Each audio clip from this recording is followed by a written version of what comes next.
जय श्री कृष्णा दोस्तों, आप सबका अपने चैनल पुण्य धर्म में स्वागत है। आज हम सब नवरात्र के 7वें दिन पहुंच गए हैं और 7वें दिन सप्तशती अध्याय के 12वें और 13वें का श्रवण किया जाता है। आज हम सबका सप्तशती का पाठ पूर्ण हो जाएगा, यानी आज 13 अध्याय पूर्ण हो जाएगा। जो भी भक्त यह 13 अध्याय का श्रवण किए हैं उनके ऊपर माता की असीम कृपा है। माता रानी की कृपा से ही आप सब इन अध्यायों को सुन सके हैं। उनकी कृपा के बिना उनकी भक्ति, उनकी पूजा कौन कर सकता है। जो भी भक्त सप्तशती का पाठ या अध्याय सुने हैं या पढ़े हैं, उनके घर अगर हवन और कन्या पूजन होता है, नवरात्रि का पर्व मनाया जाता है, तब तो अच्छी बात है। अगर किसी भी भक्त के यहाँ नवरात्रि की पूजा नहीं होती, यानी आपके घर में ना नवरात्रि का व्रत होता है, ना घट स्थापना, ना हवन, ना कन्या पूजन, कुछ भी नहीं होता, लेकिन आप तब भी सप्तशती का अध्याय का श्रवण किए हैं, तो आपको अष्टमी और नवमी के दिन छोटी छोटी कन्याओं को कुछ उपहार अवश्य देना चाहिए। माता रानी के सप्तशती का पाठ करना या सुनना और आप कन्याओं को कुछ उपहार अष्टमी और नवमी के दिन देते हैं तो आपका यह पूर्ण माना जाएगा, क्योंकि सप्तशती पाठ करने के बाद यानी सुनने या पढ़ने के बाद माता रानी की पूर्ण आहुति दी जाती है, जो कि हवन के रूप में किया जाता है और कन्या भोज किया जाता है, यानी माता रानी को कन्या के रूप में पूजा जाता है। इसलिए आप कुछ भी ना कर सकें तो कन्याओं को उपहार अवश्य दें अष्टमी और नवमी की तिथि में। अष्टमी तिथि है 30 सितंबर को और नवमी तिथि है 1 अक्टूबर को। इन दोनों दिनों में आप कन्या को कुछ न कुछ अवश्य दें। आप सभी को शारदीय नवरात्रि की ढेर सारी शुभकामनाएं। और सबसे पहले आप सब दुर्गा कवच, अर्गला स्तोत्र और कीलक स्तोत्र सुनेंगे। उसके बाद 12वें और 13वें अध्याय का श्रवण करेंगे। माता रानी का ध्यान करते हुए आप सब इन अध्यायों को सुनिए। मार्कंडे जी ने कहा, पितामह, जो इस संसार में परम गोपनीय तथा सभी मनुष्यों की सब प्रकार से रक्षा करने वाला है और जो अब तक आपने दूसरे किसी के सामने प्रकट नहीं किया हो, ऐसा कोई साधन मुझे बताइए। ब्रह्मा जी बोले, ब्रह्मान, ऐसा साधन तो एक देवी का कवच ही है, जो गोपनीय से भी परम गोपनीय, पवित्र तथा संपूर्ण प्राणियों का उद्धार करने वाला है। महामुने उसे श्रवण करो। देवी की 9 मूर्तियां हैं, जिन्हें 9 दुर्गा कहते हैं। उनके पृथक पृथक अर्थात अलग अलग नाम बतलाए जाते हैं। प्रथम नाम शैलपुत्री है, दूसरी मूर्ति का नाम ब्रह्मचारिणी है, तीसरा स्वरूप चंद्रघंटा के नाम से प्रसिद्ध है, चौथी मूर्ति को कुष्मांडा कहते हैं, 5वीं दुर्गा का नाम स्कंद माता है, देवी के छठे रूप को कात्यायनी कहते हैं, 7वां कालरात्रि और 8वां स्वरूप महागौरी के नाम से प्रसिद्ध है, 9वीं दुर्गा का नाम सिद्धिदात्री है। ये सब नाम सर्वज्ञ महात्मा वेद भगवान के द्वारा ही प्रतिपादित हुए हैं। जो मनुष्य अग्नि में जल रहा हो, रणभूमि में शत्रु से घिर गया हो, विषम संकट में फंस गया हो तथा इस प्रकार भय से आतुर होकर जो भगवती की शरण में प्राप्त हुए हों, उनका कभी अमंगल नहीं होता। युद्ध के समय में संकट में पड़ने पर भी उनके ऊपर कोई विपत्ति नहीं दिखाई देती। उन्हें शोक, दुख और भय की प्राप्ति नहीं होती। जिन्होंने भक्ति पूर्वक देवी का स्मरण किया है, उनका निश्चय ही अभ्युदय होता है। देवेश्वरी, जो तुम्हारा चिंतन करते हैं, उनकी तुम निसंदेह रक्षा करती हो।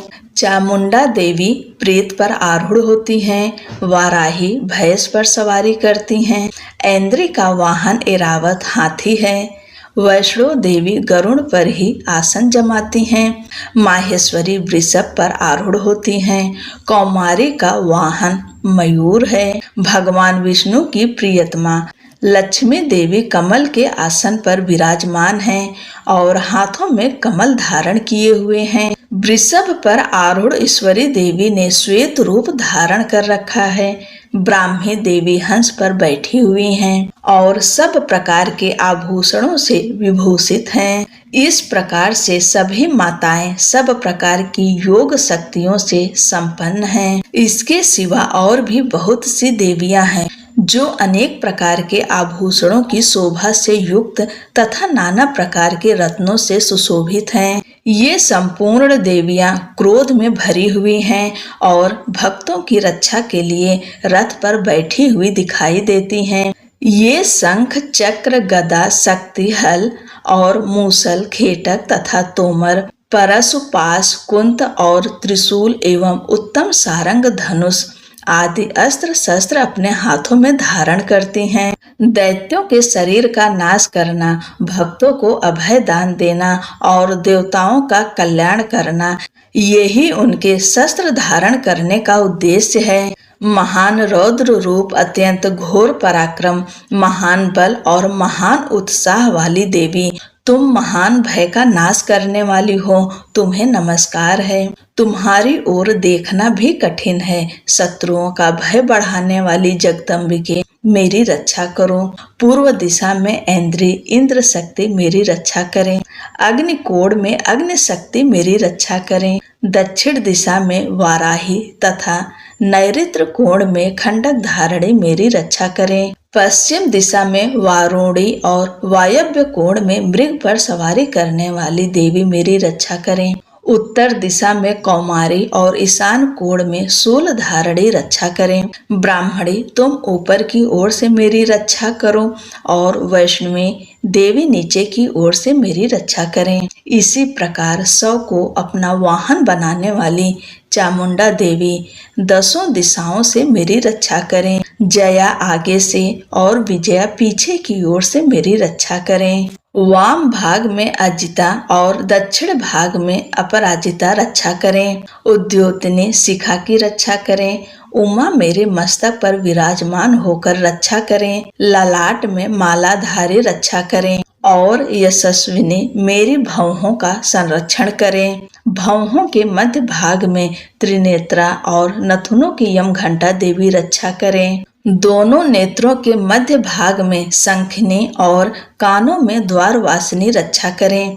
कालिका देवी कपोलों की तथा भगवती शांकरी कानों के मूल की रक्षा करें। नासिका में सुगंधा और ऊपर के होठ में चर्चिका देवी रक्षा करें। नीचे के होठ में अमृत कला तथा जिह्वा में सरस्वती देवी रक्षा करें। कौमारी दांतों की और चंडिका कंठ प्रदेश की रक्षा करें। चित्र घंटा गले की घाटी की और महामाया तालु में रहकर रक्षा करें। कामाक्षी ठोड़ी की और सर्वमंगला मेरी वाणी की रक्षा करें। भद्रकाली ग्रीवा में और धनुर्धरी पृष्ठवंश अर्थात मेरुदंड में रहकर रक्षा करें।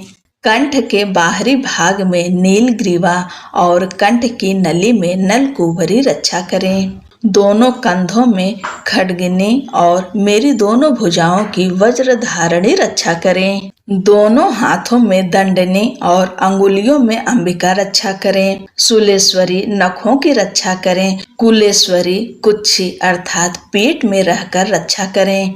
महादेवी दोनों स्तनों की और शोक विनाशिनी देवी मन की रक्षा करें। ललिता देवी हृदय में और शूल धारणी उदर में रहकर रक्षा करें। नाभि में कामिनी और गुहे भाग की गुहेश्वरी रक्षा करें। पूतना और कामिका लिंग की और महेश वाहिनी गुदा की रक्षा करें। भगवती कटी भाग में और विंध्यवासिनी घुटनों की रक्षा करें। संपूर्ण कामनाओं को देने वाली महाबला देवी दोनों पिंडलियों की रक्षा करें। नरसिंही दोनों घुट्टियों की और तेजसी देवी दोनों चरण के पृष्ठ भाग की रक्षा करें। श्री देवी पैरों की अंगुलियों में और तलवासिनी पैरों के तलुओं में रहकर रक्षा करें। अपनी दाढ़ों के कारण भयंकर दिखने वाली दंष्ट्रा कराली देवी नखों की और ऊर्ध्व केशनी देवी केशों की रक्षा करें। रोमावलियों के छिद्रों में कौबेरी और त्वचा की वागीश्वरी देवी रक्षा करें। पार्वती देवी रक्त, मज्जा, वसा, मांस, हड्डी और मेद की रक्षा करें। आंतों की कालरात्रि और पित्त की मुकुटेश्वरी देवी रक्षा करें। मूलाधार आदि कमल कोशों में पद्मावती देवी और कफ में चूड़ामणि देवी स्थित होकर रक्षा करें। नख के तेज की ज्वालामुखी रक्षा करें, जिसका किसी भी अस्त्र से भेदन नहीं हो सकता। वह अभेद्या देवी शरीर की समस्त संधियों में रहकर रक्षा करें। ब्राह्मणी आप मेरे वीर की रक्षा करें। छत्रेश्वरी छाया की तथा धर्म धारणी देवी मेरे अहंकार, मन और बुद्धि की रक्षा करें। हाथ में वज्र धारण करने वाली वज्रहस्ता देवी मेरे प्राण, अपान, व्यान, उदान और समान वायु की रक्षा करें। कल्याण से शोभित होने वाली भगवती कल्याण शोभना मेरे प्राण की रक्षा करें। रस, रूप, गंध, शब्द और स्पर्श इन विषयों का अनुभव करते समय योगिनी देवी रक्षा करें तथा सत्व गुण, रजोगुण और तमोगुण की रक्षा सदा नारायणी देवी करें। वाराही आयु की रक्षा करें। वैष्णवी धर्म की रक्षा करें तथा चक्रिणी देवी यश, कीर्ति, लक्ष्मी, धन तथा विद्या की रक्षा करें। इंद्राणी आप मेरे गोत्र की रक्षा करें। चंडिके तुम मेरे पशुओं की रक्षा करो। महालक्ष्मी पुत्रों की रक्षा करें और भैरवी पत्नी की रक्षा करें। मेरे पथ की सुपथा तथा मार्ग की क्षेम करी रक्षा करें। राजा के दरबार में महालक्ष्मी रक्षा करें तथा सब ओर व्याप्त रहने वाली विजय देवी संपूर्ण भयों से रक्षा करें। देवी जो स्थान कवच में नहीं कहा गया है अतएव रक्षा से रहित है, वह सब तुम्हारे द्वारा सुरक्षित हो, क्योंकि तुम विजयशालिनी और पापनाशिनी हो। यदि अपने शरीर का भला चाहे तो मनुष्य बिना कवच के कहीं एक पग भी ना जाए। कवच का पाठ करके ही यात्रा करे। कवच के द्वारा सब ओर से सुरक्षित मनुष्य जहाँ जहाँ भी जाता है वहाँ वहाँ उसे धन लाभ होता है तथा संपूर्ण कामनाओं की सिद्धि करने वाली विजय की प्राप्ति होती है। वह जिस जिस अभिष्ट वस्तु का चिंतन करता है उसको निश्चय ही प्राप्त कर लेता है। वह पुरुष इस पृथ्वी पर तुलना रहित महान ऐश्वर्य का भागी होता है। कवच से सुरक्षित मनुष्य निर्भय हो जाता है। युद्ध में उसकी पराजय नहीं होती तथा वह तीनों लोकों में पूजनीय होता है। देवी का यह कवच देवताओं के लिए भी दुर्लभ है। जो प्रतिदिन नियम पूर्वक तीनों संध्याओं के समय श्रद्धा के साथ इसका पाठ करता है उसे दैवी कला प्राप्त होती है तथा वह तीनों लोकों में कहीं भी पराजित नहीं होता। इतना ही नहीं, वह अमृत्यु से रहित हो 100 से भी अधिक वर्षों तक जीवित रहता है। मकरी, चेचक, कोढ़ आदि उसकी संपूर्ण व्याधियां नष्ट हो जाती है। कनेर, भांग, अफीम, धतूरे आदि का स्थावर विष, सांप और बिच्छू आदि के काटने से चढ़ा हुआ जंगम विष तथा ऐफेन और तेल के संयोग आदि से बनने वाला कृत्रिम विष, ये सभी प्रकार के विष दूर हो जाते हैं, उनका कोई भी असर नहीं होता है। इस पृथ्वी पर मारण, मोहन आदि जितने आभिचारिक प्रयोग होते हैं तथा इस प्रकार के जितने मंत्र यंत्र होते हैं वे सब इस कवच को हृदय में धारण कर लेने पर उस मनुष्य को देखते ही नष्ट हो जाते हैं। ये ही नहीं, पृथ्वी पर विचरने वाले ग्राम देवता, आकाशचारी देव, विशेष जल के संबंध से प्रकट होने वाले गण, उपदेश मात्र से सिद्ध होने वाले निम्न कोटि के देवता, अपने जन्म के साथ प्रकट होने वाले देवता, कुल देवता, माला, कंठमाला आदि डाकिनी, शाकिनी, अंतरिक्ष में विचरने वाली भयानक डाकिनियां, ग्रह, भूत, पिशाच, यक्ष, गंधर्व, राक्षस, ब्रह्म राक्षस, बेताल, कुष्मांड और भैरव आदि अनिष्ट कारक देवता भी हृदय में कवच धारण किए रहने पर उस मनुष्य को देखते ही भाग जाते हैं। कवचधारी पुरुष को राजा से सम्मान वृद्धि प्राप्त होती है। यह कवच मनुष्य के तेज की वृद्धि करने वाला और उत्तम है। कवच का पाठ करने वाला पुरुष अपनी कीर्ति से विभूषित भूतल पर अपने सुयश के साथ साथ वृद्धि को प्राप्त होता है। जो पहले कवच का पाठ करके उसके बाद सप्तशती चंडी का पाठ करता है, उसकी जब तक वन, पर्वत और काननों अर्थात जंगलों सहित यह पृथ्वी टिकी रहती है, तब तक यहाँ पुत्र, पौत्र आदि संतान परंपरा बनी रहती है। फिर देह का अंत होने पर वह पुरुष भगवती महामाया के प्रसाद से उस नित्य परम पद को प्राप्त होता है, जो देवताओं के लिए भी दुर्लभ है। वह सुंदर दिव्य रूप धारण करता और कल्याणमय शिव के आनंद का भागी होता है। श्री देवी कवच संपूर्ण। अर्गला स्तोत्रम। ओम नमः चंडिकाए। ओम चंडिका देवी को नमस्कार है। मार्कंडे जी कहते हैं, जयंती मंगला काली, भद्र काली, कपालनी, दुर्गा, क्षमा, शिवा, धात्री, स्वाहा और स्वधा, इन नामों से प्रसिद्ध जगदम्बिके तुम्हें मेरा नमस्कार है। देवी चामुंडे तुम्हारी जय हो। संपूर्ण प्राणियों की पीड़ा हरने वाली देवी तुम्हारी जय हो। सब में व्याप्त रहने वाली देवी तुम्हारी जय हो। काल रात्रि तुम्हें नमस्कार है। मधु और कैटभ को मारने वाली तथा ब्रह्मा जी को वरदान देने वाली देवी तुम्हें नमस्कार है। तुम मुझे रूप दो, जय दो, यश दो और काम क्रोध आदि शत्रुओं का नाश करो। महिषासुर का नाश करने वाली तथा भक्तों को सुख देने वाली देवी तुम्हें नमस्कार है। तुम रूप दो, जय दो, यश दो और काम क्रोध आदि शत्रुओं का नाश करो।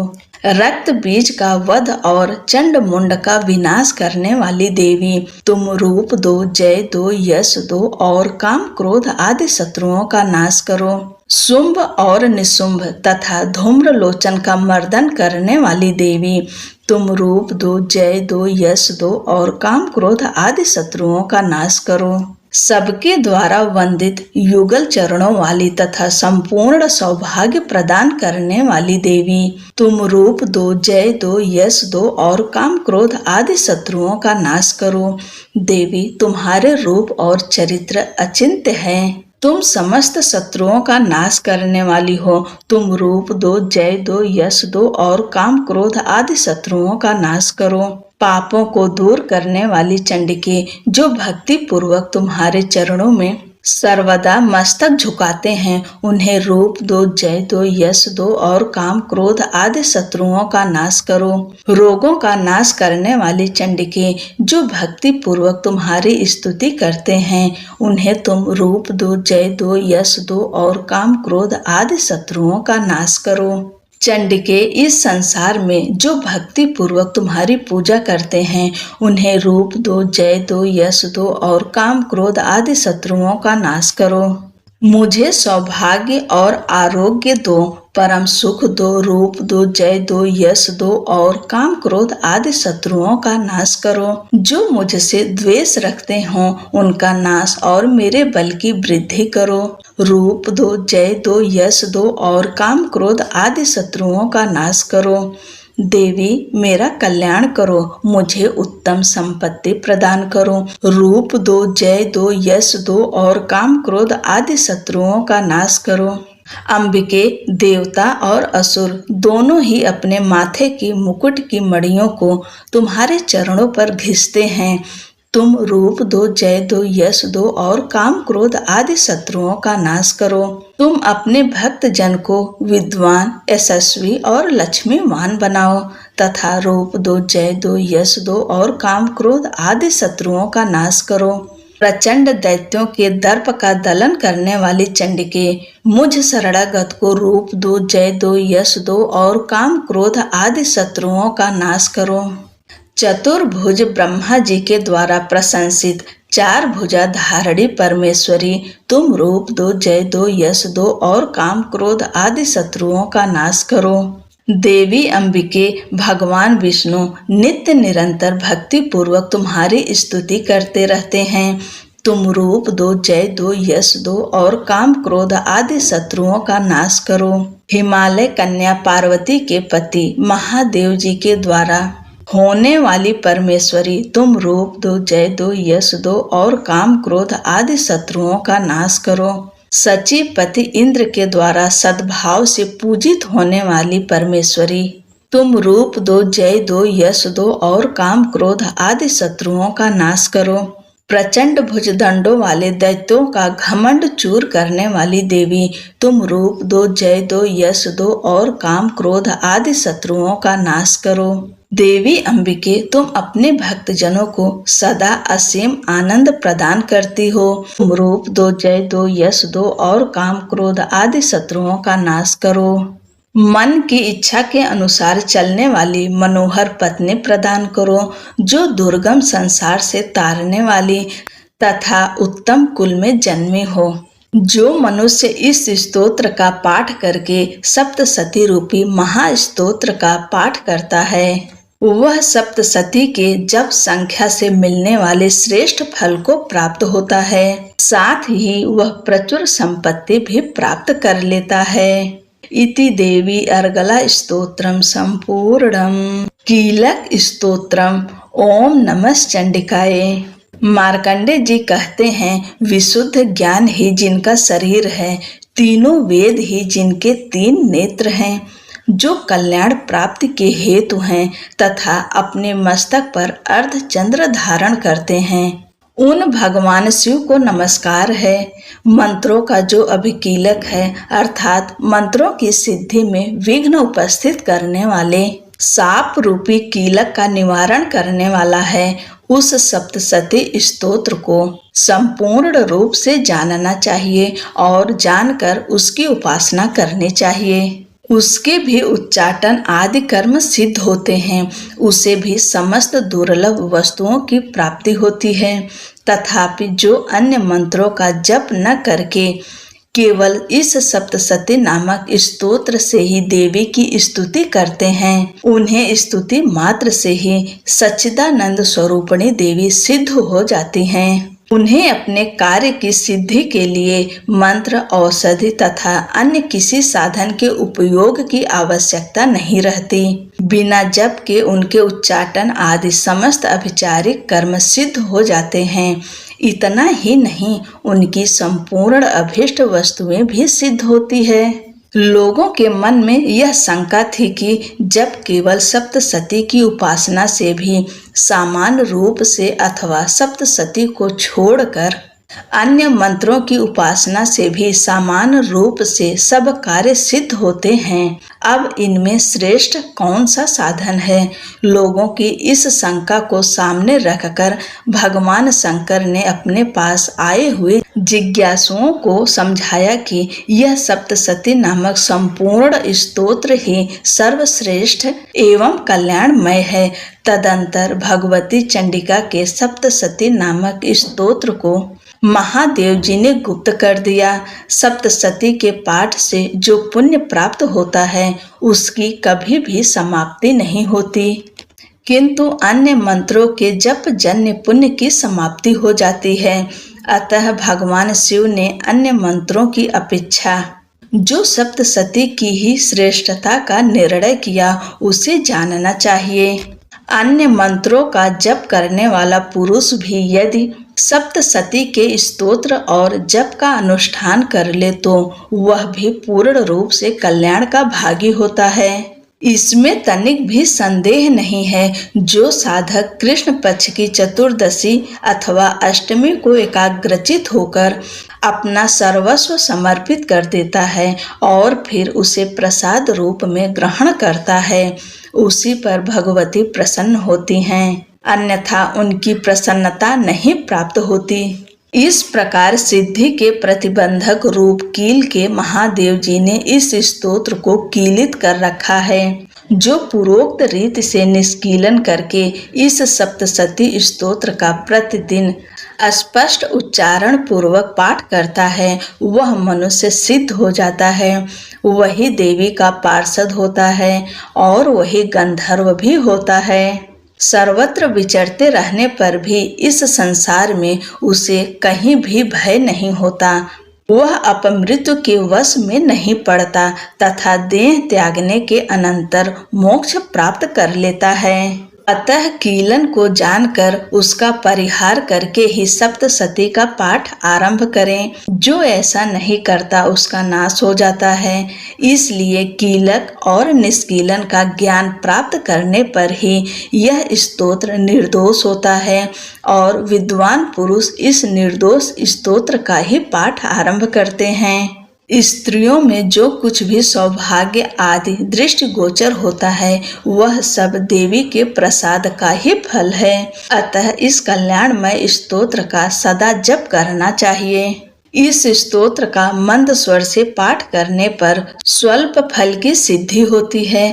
अतः उच्च स्वर से ही इसका पाठ आरंभ करना चाहिए। जिनके प्रसाद से ऐश्वर्य, सौभाग्य, आरोग्य, संपत्ति, शत्रुनाश तथा परम मोक्ष की भी सिद्धि होती है, उन कल्याणमय जगदम्बा की स्तुति मनुष्य क्यों नहीं करते। इति श्री देवी कीलक स्तोत्रम संपूर्णम। बोलो अम्बे मात की जय। 12वां अध्याय। ध्यानम। मैं 3 नेत्रों वाली दुर्गा देवी का ध्यान करता हूँ। उनके श्री अंगों की प्रभा बिजली के समान है।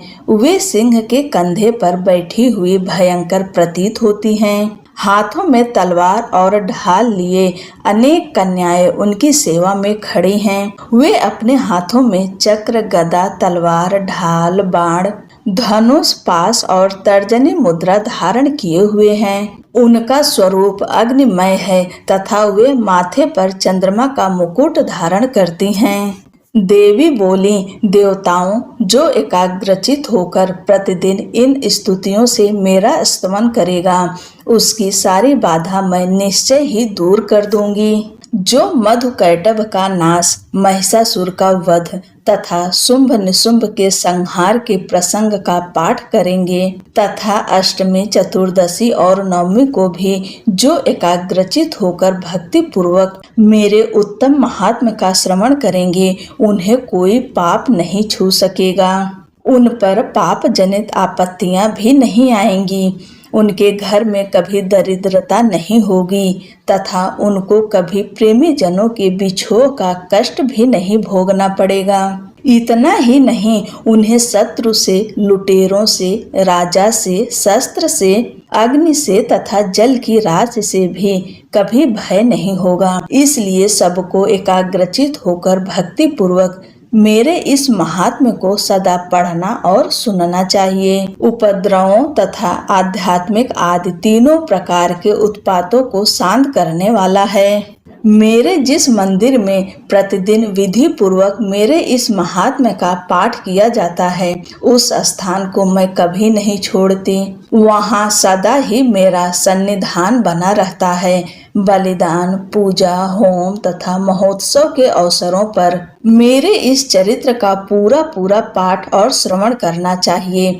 ऐसा करने पर मनुष्य विधि को जानकर या बिना जाने भी मेरे लिए जो बलि, पूजा या होम आदि करेगा उससे मैं बड़ी प्रसन्नता के साथ ग्रहण करूंगी। शरत काल में जो वार्षिक महापूजा की जाती है उस अवसर पर जो मेरे इस महात्म्य को भक्ति पूर्वक सुनेगा वह मनुष्य मेरे प्रसाद से सब बाधाओं से मुक्त तथा धन, धान्य एवं पुत्र से संपन्न होगा। इसमें तनिक भी संदेह नहीं है। मेरे इस महात्म्य, मेरे प्रादुर्भाव की सुंदर कथाएं तथा युद्ध में किए हुए मेरे पराक्रम सुनने से मनुष्य निर्भय हो जाता है।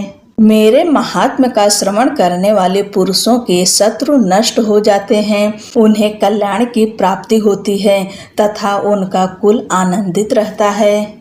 सर्वत्र शांति कर्म में बुरे स्वप्न दिखाई देने पर तथा ग्रह जनित भयंकर पीड़ा उपस्थित होने पर मेरा महात्म्य श्रवण करना चाहिए। इससे सब विघ्न तथा भयंकर ग्रह पीड़ाएं शांत हो जाती है और मनुष्यों द्वारा देखा हुआ दुःस्वप्न शुभ स्वप्न में परिवर्तित हो जाता है। बाल ग्रहों से आक्रांत हुए बालकों के लिए यह महात्म्य शांति कारक है तथा मनुष्यों के संगठन में फूट होने पर यह अच्छी प्रकार मित्रता कराने वाला है। यह महात्म्य समस्त दुराचारियों के बल का नाश करने वाला है। इसके पाठ मात्र से राक्षसों, भूतों और पिशाचों का नाश हो जाता है। मेरा यह सब महात्म्य मेरे सामीप्य की प्राप्ति कराने वाला है। पशु, पुष्प, अर्घ, धूप, दीप, गंध आदि उत्तम सामग्रियों द्वारा पूजन करने से, ब्राह्मणों को भोजन कराने से, होम करने से, प्रतिदिन अभिषेक करने से, नाना प्रकार के अन्य भोगों का अर्पण करने से तथा दान देने आदि से 1 वर्ष तक जो मेरी आराधना की जाती है और उससे मुझे जितनी प्रसन्नता होती है उतनी प्रसन्नता मेरे इस उत्तम चरित्र का एक बार श्रवण करने मात्र से हो जाती है। यह महात्म्य श्रवण करने पर पापों को हर लेता और आरोग्य प्रदान करता है। मेरे प्रादुर्भाव का कीर्तन समस्त भूतों से रक्षा करता है तथा मेरा युद्ध विषयक चरित्र दुष्ट दैत्यों का संहार करने वाला है। इसके श्रवण करने पर मनुष्यों को शत्रु का भय नहीं रहता। देवताओं, तुमने और ब्रह्मर्षियों ने जो मेरी स्तुतियां की है तथा ब्रह्मा जी ने जो स्तुतियां की है वे सभी कल्याणमयी बुद्धि प्रदान करती है। वन में, सूने मार्ग में अथवा दावानल से घिर जाने पर, निर्जन स्थान में लुटेरों के दांव में पड़ जाने पर या शत्रुओं से पकड़े जाने पर अथवा जंगल में सिंह, व्याघ्र या जंगली हाथियों के पीछा करने पर, कुपित राजा के आदेश से या बंधन के स्थान में ले जाए जाने पर अथवा महासागर में नाव पर बैठने के बाद भारी तूफान से नाव के डगमग होने पर और अत्यंत भयंकर युद्ध में शस्त्रों का प्रहार होने पर अथवा वेदना से पीड़ित होने पर, किम बहुना सभी भयानक बाधाओं के उपस्थित होने पर जो मेरे इस चरित्र का स्मरण करता है वह मनुष्य संकट से मुक्त हो जाता है। मेरे प्रभाव से सिंह आदि हिंसक जंतु नष्ट हो जाते हैं तथा लुटेरे और शत्रु भी मेरे चरित्र का स्मरण करने वाले पुरुष से दूर भागते हैं। ऋषि कहते हैं, यूं कहकर प्रचंड पराक्रम वाली भगवती चंडिका सब देवताओं के देखते देखते वहीं अंतर्ध्यान हो गईं। फिर समस्त देवता भी शत्रुओं के मारे जाने से निर्भय हो पहले की ही भांति यज्ञ भाग का उपभोग करते हुए अपने अपने अधिकार का पालन करने लगे। संसार का विध्वंस करने वाले महाभयंकर अतुल पराक्रमी देव शत्रु शुंभ तथा महाबली निशुंभ के युद्ध में देवी द्वारा मारे जाने पर शेष दैत्य पाताल लोक में चले आए। राजन, इस प्रकार भगवती अंबिका देवी नित्य होती हुई भी पुनः पुनः प्रकट होकर जगत की रक्षा करती हैं। वे ही इस विश्व को मोहित करती, वे ही जगत को जन्म देती तथा वे ही प्रार्थना करने पर संतुष्ट हो विज्ञान एवं समृद्धि प्रदान करती हैं। राजन, महाप्रलय के समय महामारी का स्वरूप धारण करने वाली वे महाकाली ही इस समस्त ब्रह्मांड में व्याप्त हैं। वे ही समय समय पर महामारी होती और वे ही स्वयं अजन्मा होती हुई भी सृष्टि के रूप में प्रकट होती हैं। वे सनातनी देवी ही समयानुसार संपूर्ण भूतों की रक्षा करती हैं। मनुष्यों के अभ्युदय के समय वे ही घर में लक्ष्मी के रूप में स्थित हो उन्नति प्रदान करती हैं और वे ही अभाव के समय दरिद्रता बनकर विनाश का कारण होती हैं। पुष्प, धूप और गंध आदि से पूजन करने, उनकी स्तुति करने पर वे धन, पुत्र, धार्मिक बुद्धि तथा उत्तम गति प्रदान करती हैं। जय जय श्री मार्कंडेय पुराणे सामरणिके मन्वंतरे देवी महात्म्य द्वादश है। ओम तत्सत। जय माता दी। 13वां अध्याय ध्यानम। जो उदय काल के सूर्य मंडल की सी कांति धारण करने वाली हैं जिनके 4 भुजाएं और 3 नेत्र हैं, तथा जो अपने हाथों में पास, अंकुश, वर एवं अभय की मुद्रा धारण किए रहती हैं, उन शिवा देवी का मैं ध्यान करता हूँ। ऋषि कहते हैं, राजन, इस प्रकार मैंने तुमसे देवी के उत्तम महात्म्य का वर्णन किया।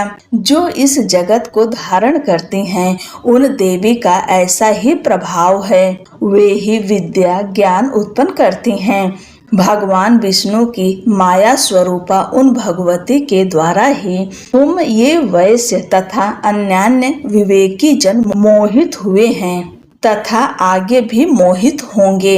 महाराज, तुम उन्हीं परमेश्वरी की शरण में जाओ। आराधना करने पर वे ही मनुष्यों को भोग, स्वर्ग तथा मोक्ष प्रदान करती हैं। मार्कंडेय जी कहते हैं, क्रौष्टुकी जी मेधा मुनियों के ये वचन सुनकर राजा सुरथ ने उत्तम व्रत का पालन करने वाले उन महाभाग महर्षि को प्रणाम किया। वे अत्यंत ममता और राज्यापहरण से बहुत खिन्न हो चुके थे। महामुनि इसलिए विरक्त होकर वे राजा तथा वैश्य तत्काल तपस्या को चले गए और वे जगदम्बा के दर्शन के लिए नदी के तट पर रहकर तपस्या करने लगे। वे वैश्य उत्तम देवी सूक्त का जप करते हुए तपस्या में प्रवृत्त हुए। वे दोनों नदी के तट पर देवी की मिट्टी की मूर्ति बनाकर पुष्प, धूप और हवन आदि के द्वारा उनकी आराधना करने लगे। उन्होंने पहले तो आहार को धीरे धीरे कम किया, फिर बिल्कुल निराहार रहकर देवी में ही मन लगाए। एकाग्रता पूर्वक उनका चिंतन आरंभ किया। वे दोनों अपने शरीर के रक्त से प्रोक्षित बल देते हुए लगातार 3 वर्ष तक संयम पूर्वक आराधना करते रहे। इस प्रकार प्रसन्न होकर जगत को धारण करने वाली चंडिका देवी ने प्रत्यक्ष दर्शन देकर कहा, राजन तथा अपने कुल को आनंदित करने वाले वैश्य, तुम लोग जिस वस्तु की अभिलाषा रखते हो वह मुझसे मांगो। मैं संतुष्ट हूँ, अतः तुम्हें वह सब कुछ दूंगी। मार्कंडेय जी कहते हैं, तब राजा ने दूसरे जन्म में नष्ट न होने वाला राज्य मांगा और इस जन्म में भी शत्रुओं की सेना को बलपूर्वक नष्ट करके पुनः अपना राज्य प्राप्त कर लेने का वरदान मांगा। वैश्य का चित्त संसार की ओर से खिन्न एवं विरक्त हो चुका था और वे बड़े बुद्धिमान थे, अतः उस समय उन्होंने तो ममता और अहंता रूप आसक्ति का नाश करने वाला ज्ञान मांगा। देवी बोली, राजन, तुम थोड़े ही दिनों में शत्रुओं को मारकर अपना राज्य प्राप्त कर लोगे। अब वहाँ तुम्हारा राज्य स्थिर रहेगा। फिर मृत्यु के पश्चात तुम भगवान विवस्वान अर्थात सूर्य के अंश से जन्म लेकर इस पृथ्वी पर सांवरणिक मनु के नाम से विख्यात होंगे। वैश्वर्य, तुमने भी जिस वर को मुझसे प्राप्त करने की इच्छा की है उसे देती हूँ। तुम्हें मोक्ष के लिए ज्ञान प्राप्त होगा। मार्कंडेय जी कहते हैं, इस प्रकार उन दोनों को मनोवांछित वरदान देकर तथा उनके द्वारा भक्ति पूर्वक अपनी स्तुति सुनकर देवी अंबिका तत्काल अंतर ध्यान हो गईं। इस तरह देवी से वरदान पाकर क्षत्रियों में श्रेष्ठ सुरथ सूर्य से जन्म ले सांवरणी नामक मनु होंगे। जय जय श्री मार्कंडेय पुराणे सांवरणी के मनमंत्रे देवी महात्म्य त्रयोदश है। ओम तत्सत। बोलो अम्बे मात की जय। सिद्ध कुंजिका स्तोत्रम। शिव जी बोले, देवी सुनो, मैं उत्तम कुंजिका स्तोत्र का उपदेश करूंगा, जिस मंत्र के प्रभाव से देवी का जप पाठ सफल होता है। कवच, अर्गला, कीलक, रहस्य, सूक्त, ध्यान, न्यास, यहाँ तक कि अर्चन भी आवश्यक नहीं है। केवल कुंजिका के पाठ से दुर्गा पाठ का फल प्राप्त हो जाता है। यह कुंजिका अत्यंत गुप्त और देवों के लिए भी दुर्लभ है। हे पार्वती, स्वयोनि की भांति प्रयत्न पूर्वक गुप्त रखना चाहिए। यह उत्तम कुंजिका स्तोत्र केवल पाठ के द्वारा मारण, मोहन, वशीकरण, स्तंभन और उच्चाटन आदि आभिचारिक उद्देश्यों को सिद्ध करता है। मंत्र: ओम ऐं ह्रीं क्लीं चामुंडाय विच्चे। ओम ग्लौम होम क्लीम जोम सह ज्वाल ज्वाल ज्वल ज्वल प्रज्वल प्रज्वल ऐं ह्रीं क्लीं चामुंडाय विच्चे। ज्वल हम सम लम छम फट स्वाहा। मंत्र में आए बीजों का अर्थ जानना न संभव है, न आवश्यक और न ही वांछनीय, केवल जप पर्याप्त है। हे रुद्र रूपिणी, तुम्हें नमस्कार है। हे मधु दैत्य को मारने वाली, तुम्हें नमस्कार है। कैटभ विनाशिनी को नमस्कार। महिषासुर को मारने वाली देवी, तुम्हें नमस्कार है। शुंभ का हनन करने वाली और निशुंभ को मारने वाली, तुम्हें नमस्कार है। हे महादेवी, मेरे जप को जागृत और सिद्ध करो। ऐंकार के रूप में सृष्टि रूपिणी, ह्रीं के रूप में सृष्टि का पालन करने वाली, क्लीं के रूप में काम रूपिणी तथा अखिल ब्रह्मांड की बीज रूपिणी देवी, तुम्हें नमस्कार है। चामुंडा के रूप में तुम चंड विनाशिनी और ऐकार के रूप में वर देने वाली हो। विच्चय रूप में तुम नित्य ही अभय देती हो। इस प्रकार ऐं ह्रीं क्लीं चामुंडाय विच्चय तुम इस मंत्र का स्वरूप हो। धाम धीम धूम के रूप में धुर्जटी अर्थात शिव की तुम पत्नी हो। वाम वीम ओम के रूप में तुम वाणी की अधीश्वरी हो। क्राम क्रीम क्रोम के रूप में कालिका देवी, साम सीम सोम के रूप में मेरा कल्याण करो। होम होम हुंकार स्वरूपिणी, जम जम जम जम्भनादिनी, भ्राम भ्रीम भ्रोम के रूप में हे कल्याणकारिणी भैरवी भवानी, तुम्हें बार बार प्रणाम। अम कम चम टम तम पम यम सम वीम दोम ऐम वीम हम छम धिजाग्रम धिजाग्रम, इन सबको तोड़ो और दीप्त करो। करो स्वाहा। पाम पिम पोम के रूप में तुम पार्वती पूर्णा हो।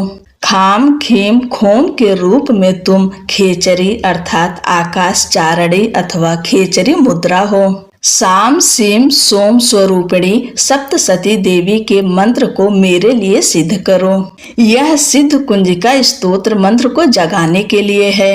इसे भक्तिहीन पुरुष को नहीं देना चाहिए। हे पार्वती, इस मंत्र को गुप्त रखो।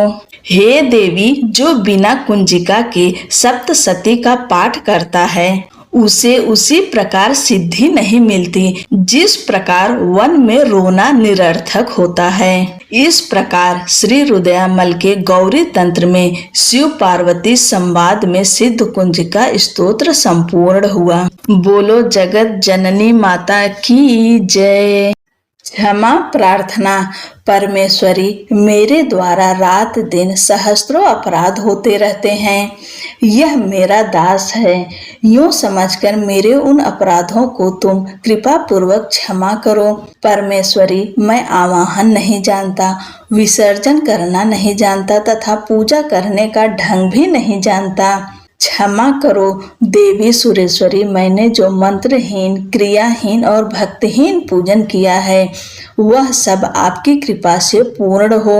सैकड़ों अपराध करके भी जो तुम्हारी शरण में जा जगदम्ब कहकर पुकारता है उसे वह गति प्राप्त होती है जो ब्रह्मादि देवताओं के लिए भी सुलभ नहीं है। जगदम्बिके, मैं अपराधी हूँ किंतु तुम्हारी शरण में आया हूँ। इस समय दया का पात्र हूँ, तुम जैसा चाहो वैसा करो। देवी परमेश्वरी, अज्ञान से, भूल से अथवा बुद्धि भ्रांत होने के कारण मैंने जो न्यूनता या अधिकता कर दी हो वह सब क्षमा करो और प्रसन्न हो। सच्चिदानंद स्वरूपा परमेश्वरी जगन माता कामेश्वरी, तुम प्रेम पूर्वक मेरी यह पूजा स्वीकार करो और मुझ पर प्रसन्न रहो। देवी सुरेश्वरी, तुम गोपनीय से भी गोपनीय वस्तु की रक्षा करने वाली हो। मेरे निवेदन किए हुए इस जप को ग्रहण करो। तुम्हारी कृपा से मुझे सिद्धि प्राप्त हो। बोलो अम्बे मात की जय। बोलो शेरों वाली माता की जय। जय जय माँ।